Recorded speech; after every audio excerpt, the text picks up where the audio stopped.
Milenial itu antitesa orang tua mereka sendiri karena sistem yang ada saat ini menguntungkan semua orang tua atau generasi di atas mereka dan membuat milenial ingin mempunyai solusi ekonomi mereka sendiri. Sistem ekonomi milenial itu apa? Sharing, cashless, digital, dan rating comment. Mereka melawan hampir di semua lini sehingga Mas Yusuf Hadi pernah mengatakan milenial itu kill everything, membunuh semuanya. Apa yang dibunuh? Yang dibunuh adalah generasi di atasnya dan mereka menganggap apa yang digunakan generasi di atasnya tidak cool, tidak keren. Buktinya industri sabun batangan turun terus 10 tahun terakhir di mana milenial itu menggunakan sabun cair. Industri bir turun hingga 60% dibanding 15 tahun yang lalu di masa jayanya minuman bir karena milenial tidak ngebir, bahkan milenial tidak mabok. Olahraga golf itu dianggap mainan generasi tua, nggak cool. Buktinya golf viewer atau penonton golf itu turun hingga 25% dibanding masa jayanya 5 tahun yang lalu. Kredit card, milenial nggak pakai, mereka pakai digital money, e-money. Milenial itu tidak heboh belanja barang seperti generasi di atasnya yang suka nyetok. Mereka lebih instan, seperlunya dan senang dengan pengalaman. Kaum milenial itu sangat praktis, bahkan milenial itu membunuh kantor tempat kerja, membunuh dunia properti karena mereka menunda membeli properti, bahkan menunda nikah, bukan menunda pacaran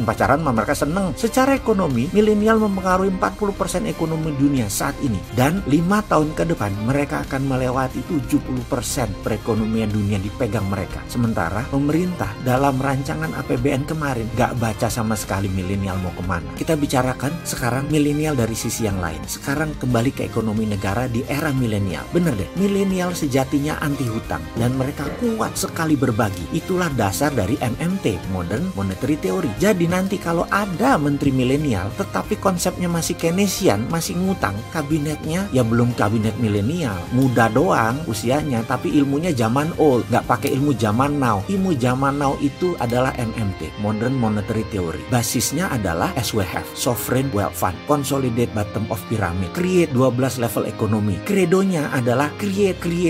Itu adalah kredonya kaum milenial yang menggunakan MMT. Akan banyak perubahan ke depan karena penciptaan yang dilakukan dengan MMT, salah satunya misalnya baterai. Ini melawan hegemoni BBM. Secara singkat nih ya, kita mundur sebentar. Dunia ini terbagi dua kelompok besar, petahana atau incumbent. Mereka semua disponsori oleh perusahaan fossil oil, minyak bumi dan batu bara. Banyak negara dibuat bergantung dengan minyak bumi. Mereka masih mau berkuasa sampai 25 tahun ke depan, kalau perlu sampai 50 tahun ke depan. Sementara sisa dunia sudah mulai melawan, seperti kaum milenial, yaitu mereka anti plastik, pro lingkungan, anti batu bara. Kalau pemerintah Indonesia saat ini masih melindungi batu bara, masih pakai minyak bumi, masih pakai IMF, ditambah obor lagi. Kalau milenial yang MMT tidak, mereka pro baterai, anti plastik, pro printing money, pro project creation. Tapi belum bisa dilakukan karena incumbent gak bisa move on pejabat-pejabatnya. Masih kekunci IMF, masih kekunci sama obor Cina. Mesin Cina yang haus batu bara masih di nomor 1 kan. Kasian ya kaum milenial, mesti nunggu lagi, kirain sudah bisa sekarang.